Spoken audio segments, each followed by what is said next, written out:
Today, we're talking interior, which could be the key to a truly successful pass rush, and we're going to rank the entire conference on defensive tackles. Hey, You are Locked On Golden Gophers. No matter what we're going to do here, we're just going to keep rowing. Your daily podcast on the Minnesota Whatever Golden turns out, Gophers. However it turns out, we're just going to keep rowing. Part of the Locked On Podcast Network. Your team every day. We're just going to keep rowing, and keep rowing.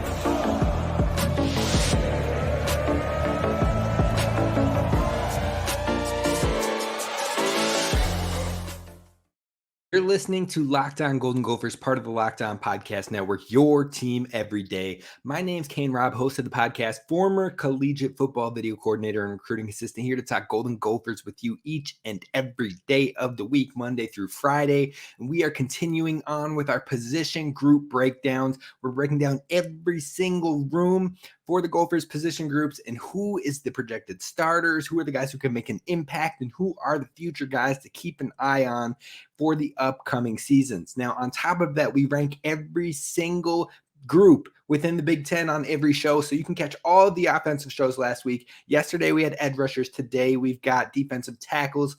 If you want to learn about all of that, plus the upcoming positions with linebackers, cornerbacks, and safeties, be sure to hit subscribe over on YouTube. And be sure to follow us wherever you get your podcasts at Locked On Golden Gophers. Leave a 5-star review while you're there. I appreciate it. It gives others the chance to get included and involved in this Gopher Nation fan base that we are building up across all of the streaming platforms. I appreciate each and every single one of you that are tapping in and joining the boat. We're out here rowing, folks. So let's get to it. Let's talk about the interior pass rush, because you know what? Although the edge rushers usually get all the love when it comes to the pass rush game, the internal pressure might be the key to a successful pass rush. And internal pressure for the Gophers could fix the issues of pass rush from 2022 to 2023. Now, Minnesota, the Gophers are replacing Trill Carter, who was a staple on that interior defensive line, a defensive tackle who is now off to Texas from the transfer portal. Now, Trill has been a staple on the defensive line for Minnesota, and he had a fantastic game when it came to the run defense, but he wasn't really a player that generated much threat of pressure or chaos or sacks on the quarterback on that front. Now, he was great. Don't get me wrong. When it came to run defense, he was an absolute dog in the run stop game, and he had a natural born instinct there. But when it came to creating pressure, when it came to using his arms, his length, his size to his advantage, it just wasn't as advantageous for the Gophers, up and down, not as consistent.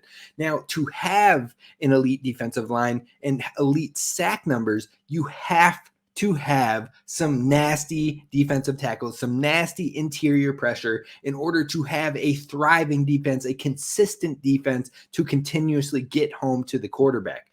Now, because if you can create that chaotic environment up the middle, it pushes the quarterback out of his comfort zone in the pocket, so he doesn't have as much time to process. Not only that, if he is feeling the pressure coming from straight on from the inside, it's going to likely push him out one way or the other on the move. Now, he's got to keep his eyes downfield as well. So that's where maybe you can cause more chaos and help your edge get to him on the outside. So think about it like this. If you can push the quarterback out of the pocket, you're pushing them out of their preferred play development, out of their preferred progressions, and you're creating timing problems between the quarterback and the routes that were called on that play. But most of all, it also pushes the quarterback outside to your edge rushers, where hopefully your edge rushers will have time to get there. Or if you have drawn up a linebacker or a nickel blitz, they're on the outsides waiting and coming in hot as well. So if your interior pressure can cause chaos, if it can cause the quarterback's timing to be off, if it can cause panic on the field, that is where you start to result in not only more sacks, not only more tackles for loss, but also more turnovers. They go hand in hand. Take Illinois in the Fighting Illini, for example, last year with one of the best defenses. Actually, I'm going to say it. They were the #1 defense in the entire country last year, and I don't think anybody else had a run at it. Maybe Georgia, but Illinois' defense was nasty. Now, that interior line was a staple of that #1 rated defense in the country. Even Georgia, Looking at their interior defense, you're talking about a guy like Jalen Carter. You're talking about a guy like they just had the other Eagle. I want to say his name is Jordan, blanking on the last name. But you get what I'm saying. That interior pressure starts the chaos. That helps make those elite defensive units. Now, going back to Illinois, because it's more Big Ten, it's more probably recognized by fans of this show. The interior pressure not only funneled sack opportunities for their edge rushers in Gabe Jacas and in Seth Coleman, who each had 4.5 sacks, but it also allowed for shorter coverage times for their defensive backs and their elite secondary and opportunities at turnover-worthy plays. That secondary, amongst their safeties, amongst their cornerbacks, they had 23 interceptions last season alone, and that interior defensive pressure caused quarterbacks to be on the run, to be on the scramble, to be on bad timing, which led to more interceptions. Not to mention, so you had those 8.5 sacks from the edge rushers, but you also had those interior stars getting defensive pressures and sacks as well. And the two interior defenders for Illinois that played the most snaps combined for 10 total sacks. That's 18.5 sacks from 4 players. That is a ton of pressure on top of the 23 interceptions that were created due to the chaos and the pressure. Now, I am not saying by any means necessary that Illinois or Minnesota is going to be like Illinois' defense. I'm not saying that at all. Not one bit. But what I am saying is that the key to more success in that pass rush, in having more semblance of an interior pressure, is the key to it all. You have to have more interior pressure. You have to create chaos up the middle to cause those other defensive advantages for your defense. Now, you'll want to see more from your three of your 4 defensive tackles are returning for the Gophers. You've got guys like, who is it right now? Kyler Baugh, Darnell Jeffries, and I can just scroll to my notes here, Logan Richter. Those 3 all played heavy snaps. Darnell Jeffries, maybe not heavy snaps, but he saw snap opportunities. All 3 of them saw a ton of snaps, though, combined in that interior defensive tackle position, along with Trill Carter, who's now no longer with the team. You want to see more from those 3 returners coming back, but I think the biggest potential difference maker in larger opportunities is Deven Eastern. Now, if you've been listening to the show since last year when we kicked this off, or at least when I did when I was hosting the show, Deven Eastern's a guy that I've been raving about and excited about, and the potential that is there. I am ready to see it come to full fruition. Now, it feels like his confidence has increased tenfold with Coach Debo on that defensive line, heading up the defensive line room. And it sounds like Deven Eastern was truly pushing Trill Carter for reps going into this spring. Now, if that confidence continues to climb, he has the body type and the athleticism to be a difference maker for Minnesota that they need from that interior. He has all of the potential and the athleticism to be a monster in the Big Ten on that front. He's been one of my favorite players on the defensive side of the ball, and I talked about him and Anthony Smith being the future of this room and the success that it can bring in the breakdowns last year, but neither was given the opportunity or a big enough opportunity to really play big roles in that rotation. That will not be the case this year. They will absolutely both be very prominent players in this Minnesota defense, barring health. So if we can get the interior going, it should only help the edge rushers and hopefully the secondary in helping this defense remain elite in a top 10 unit. Now, yesterday we discussed the defensive ends, but today we're going to break down the interior defensive line, and we're going to talk about the D tackles that can pair with those edge rushers, and that is coming up next. But before we break down that interior defensive line, this episode is brought to you by BetterHelp. Whether you're dealing with decisions around your career, relationships, or anything else, therapy helps you stay connected to what you really want while you navigate life, so you can move forward with confidence and excitement. I personally have been through therapy, and though I was hesitant at first, after a few sessions, I was truly asking myself, why did I not do this sooner? Why didn't I jump at this months ago, years ago? And I'm being 100% real when I'm saying that. If you think that you're thinking of starting therapy, you thinking that you want to give it a try, give BetterHelp a try. Let therapy be your map with BetterHelp. Visit betterhelp.com/lockedoncollege today and you'll get 10% off your first month.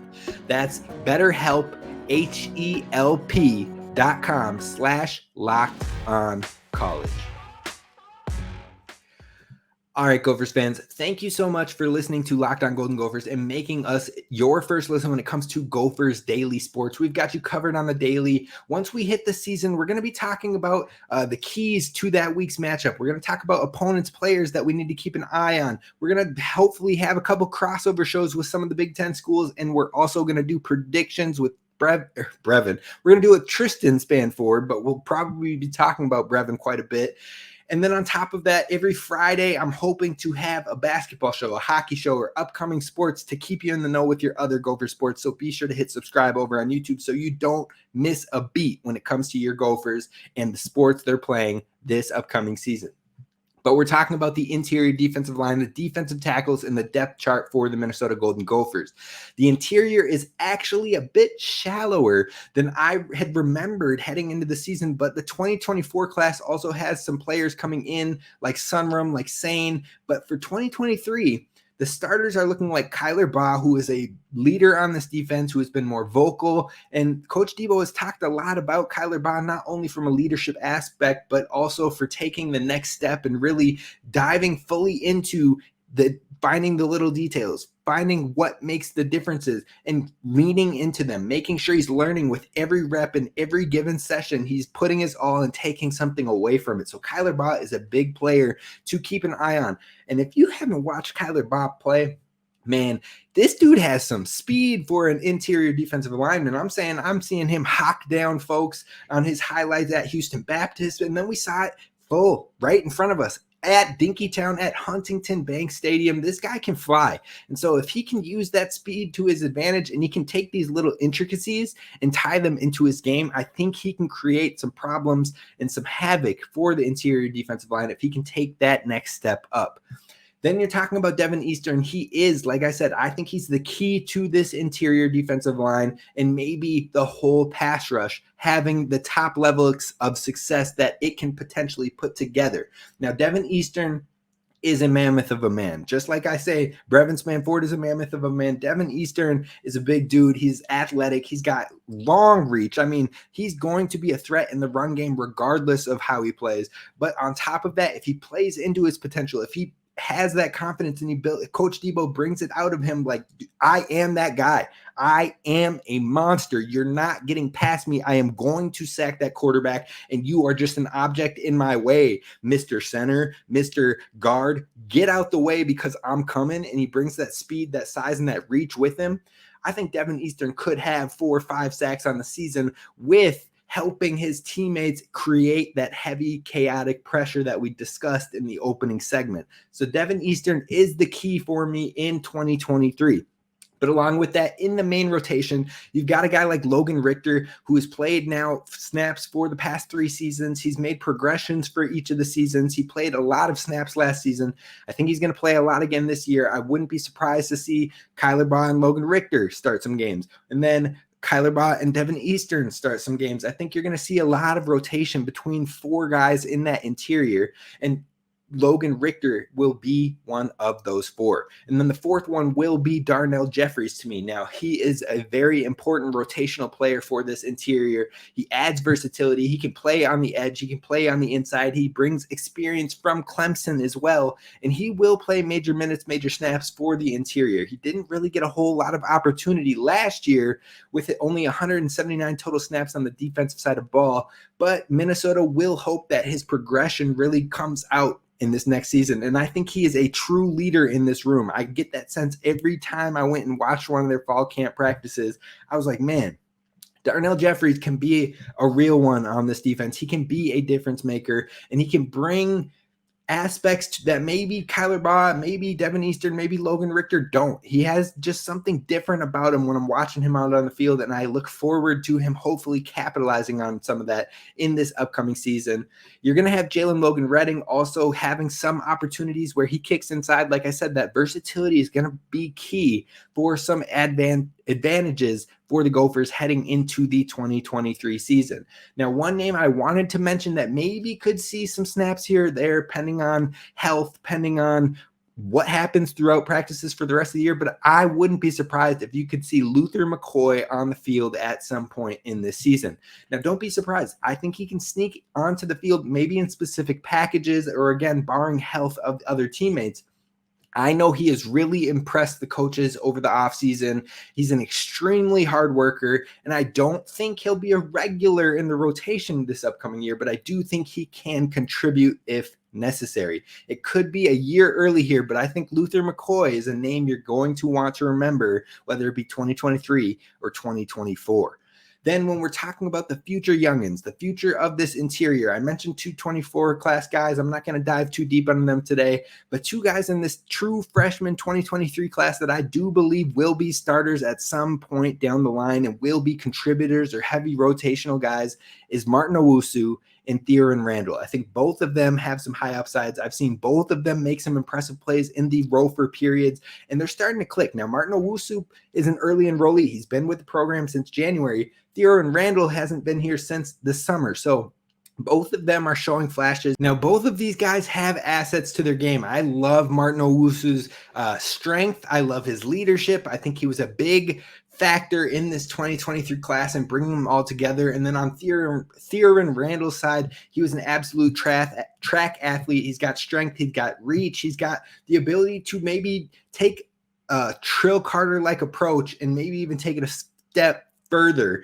than what we saw from Trill. So both of those guys have a lot of upside. They might not play at all. They might both redshirt in the 2023 year, but 2024, 2025, these guys could be household names for Gophers fans. So definitely remember those two. I'm excited to see how they continue to develop as they come through. Martin Owusu from Prior Lake and Jer'zhan Randall from Texas. And that's going to wrap up this interior defensive line room for me. I'm very curious to see how it'll shape up. This is the room that maybe I don't have the most confidence in when it comes to the Big Ten rankings. And we're going to find out where I have them for the upcoming season coming up next. First, I got to talk to you about our friends over at FanDuel.com because football season is about to kick off and FanDuel is giving you an absolute killer of a deal, giving you a chance to win all season long. Right now, when you go bet on a Super Bowl winner over at FanDuel.com/LockedOn, you will get a bonus bet every time that your pick for the Super Bowl winner wins a regular season game. So you can win each and every single week of the regular season. Just pick any team to win the Super Bowl and you're going to get bonus bets for every victory. Now me, myself, and I'd be putting that on for the Eagles, not only because I think the Eagles are absolutely dangerous and they play in an NFC conference that will be a lot easier to maybe find a real contender as opposed to the AFC, which is chock full of teams that could maybe step up and show out in any given year. I would pick my NFC contender. Mine would be the Eagles. I think they're getting back. I think Jalen Hurts is a man on a mission, but I would also imagine that you're getting bonus bets every single time they win, and I think the Eagles will pull off at least 12 or 13 wins. You just go over, pick yours, and you can use your bonus bets on spreads, player props, over-unders, and so much more. Visit FanDuel.com/LockedOn and start earning bonus bets with America's #1 sportsbook. That's FanDuel.com/LockedOn. All right, Gophers fans and any other Big Ten fans that have tapped in, we are breaking it down with our defensive tackle rankings for the Big Ten Conference. Now, like I stress in every single one of these, this is my rankings for the end of the season, how I think it will truly shake out by the end when it's all said and done. Now, defensive tackle is a little bit difficult, but at the same time, I think I have more confidence in these rankings than I did in the edge rush. Let's kick it off with number 14, where we've got Northwestern. Now, if you're checking this out over on YouTube, you can see a consistent scrolling at the bottom of the screen that will keep you up with the rankings, but we've got 14 with Northwestern. They've got talent on the edge, but the interior feels like a question mark from what I've seen. Now, Najee Story has the most returning production for this from last season coming into the new year, but they'll likely need someone to step up to have any semblance of an interior pressure in 2023. Now, moving on to 13, I've got Maryland. Maryland loses 4 defensive tackles who played most snaps in Finau, Nazili Kite, Chibuzi, and Booker Jr. It could be rough in this department for the Terrapins, and I don't have a lot of confidence on their interior. You move to number 12, and I've got Indiana. Now, they lost 3 of their defensive tackles that saw the most snaps in 2023, but they're also bringing in a transfer from Louisville, a transfer from Texas Tech, a transfer from Western Michigan and Arizona State. There could be a lot of upside in this room. I could be wrong on Indiana. They could finish higher if some of those transfers continue to produce and hit in this upcoming season. We move on to number 11, and that's where I've got the Minnesota Gophers. Now, if Deven Eastern plays to his potential, this ranking could go a little bit higher and could absolutely have more upside to it, but we will be more of a wait and see approach for this room, in my opinion. It is a shallower room for the Gophers as far as number of players playing that interior. Bob brings great experience and leadership, so we'll see what happens with the Gophers on that interior defensive line. We kick it to number 10, and I've got Rutgers. Now, they have 3 defensive tackles that all played a number of snaps last year in Troy Rainey, Keontae Hamilton, and Mayan Ahanotu. I cannot say his last name. Ahanotu. We'll go with it. Mayan Ahanotu. Now, their production for another year together, with the chemistry coming together with Greg Giano's defense, it could help increase that production for 2023, which brings them to number 10 for me. Now, number 9 is Nebraska. When I look at this room, I think they could finish a lot higher than 9. They've got Ty Robinson, who is a beast, and he's back for 2023, and he'll likely be a major contributor. And then you pair him with an Elijah Judy, a transfer from Texas A&M, and you're looking at a nasty combo on the interior. But that's when I started to look at all these other rooms in front of them, and I'm like, man, this interior defensive line, these D tackles, they're no joke in the Big Ten, and it's going to be some heavy competition on the season. Now, number 8, I've got Wisconsin. Now, they lost Keanu Benton, and he was a huge asset for the Badgers in the last season, but they've got 2 names that are making camp waves, and they produced last year, but they seem to be really impressing that new coaching staff for their upcoming season, and that is Rodis Johnson and James Thompson Jr. Now, if they can take a step up, if they can cause that next line of pressure for this Wisconsin Badgers team, then they could be a force for the future. We'll see if they can really elevate themselves to maybe a Benton level of production. That might be a ways down the line, but 2 guys that have been making some noise in the camps. So Wisconsin comes in at 8. We flip it to 7, and I've got Purdue. Now, the depth for Purdue's interior defensive line may be super shallow, but they have 2 studs in Mba and Langham. Both of those players are transfers coming in, one of them from Vanderbilt, the other from Auburn, I believe. Those transfers were handpicked by Coach Ryan Walters, who had the number 1 interior defensive line last year with Jer'zhan Newton and Keith Randolph. So if anybody is handpicking their people and seeing these SEC-level defenders coming to a Big Ten school, I'm going to trust Coach Walters on this one, and I think he's going to have major roles for them in 2023. I would absolutely not be surprised if they crack themselves into the top 5 when this is said and done in 23. Number 6, I've got Michigan. Maisie Smith is gone, but Chris Jenkins will step up more in his absence. On top of that, they've already got a young stud in the waiting ready to step up in Mason Graham, who played 300 snaps last year with the 80 PFF grade. Those 2 will probably lead this room, but Michigan's got a lot of good talent in the waiting to step up and step in for them in 2023. Number 5, we've got Penn State. Now, Hakeem Beamon with his 400-plus snaps are back and ready to rock it out once again with Penn State. Then they've got a transfer in Alonzo Ford Jr., who will be a key player from them right from the jump. So this Penn State defense is going to have guys at every single position. Their defense is going to be nasty. I would not be surprised if they're a top 5 defense on the year in 2023, and I think that defensive tackle is going to be a big part of it. Number 4, we've got Ohio State. Now, all 3 major contributors for Ohio State are back from last year, and 2 of those 3 return with an 80 PFF grade from last year in Michael Hall Jr. and Tyleik Williams. And then you've still got their 3rd guy as well in Ty Williams, who I think overall, all 3 of them coming together, it's going to be tough to beat that defensive tackle room. All three played over 250 snaps last season and probably even more to come in 2023. At number 3, I've got Michigan State. Now, not only does Michigan State return its 3 most productive defensive tackles from last year in Seaman Barrow Jr., Derek Harmon, and Maverick Hansen. And it's Simeon Barrow Jr., but roll with me here. Roll with me. It's not my squad.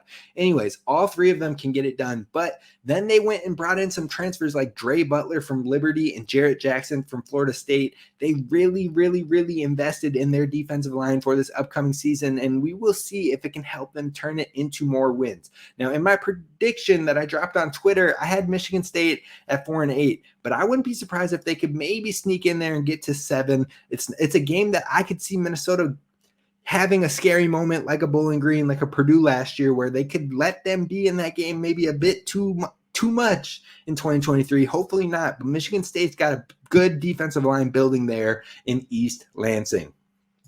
Now, number 2, I've got the Iowa Hawkeyes. You've got Logan Lee, you've got Noah Shannon, you've got Aaron Graves. All 3 of them are back. All 3 of them totaled combined together last year had 112 tackles along with 7 sacks. The defense is going to be dominant like it is each and every year that we know of Iowa, and they bring back the 3 main guys from that interior. So I think overall they earned their spot as a top 2 unit in this conference, and they will probably look to lead the charge once again in 2023. But number 1 is Illinois. And it's not even close. I didn't consider anybody else when it came to the number 1 spot here. This is the best interior defensive line in the country, in my opinion. The best defensive lineman in the country in Jer'zhan Newton. Not bad to have a Robin to your Batman and Keith Randolph either. Both will be future NFL draft picks. They combined for 10 sacks last year, and I wouldn't be shocked if it's even more in 2023. This defense for Illinois is going to be nasty. The front 7 is all there, and they've had some guys stepping up in the secondary over the spring and fall too. So Illinois' defense is going to be one to be reckoned with. I wouldn't sleep on them very much, but that's going to do it for us on today's show. Let me know what you think in the comments below. Let me know what you think of the rankings, where I went right, where I went wrong. And tomorrow we're talking about some linebackers. I can't wait to see you then. As always, row the boat, Sky Ma, go Gophers, and don't forget to subscribe.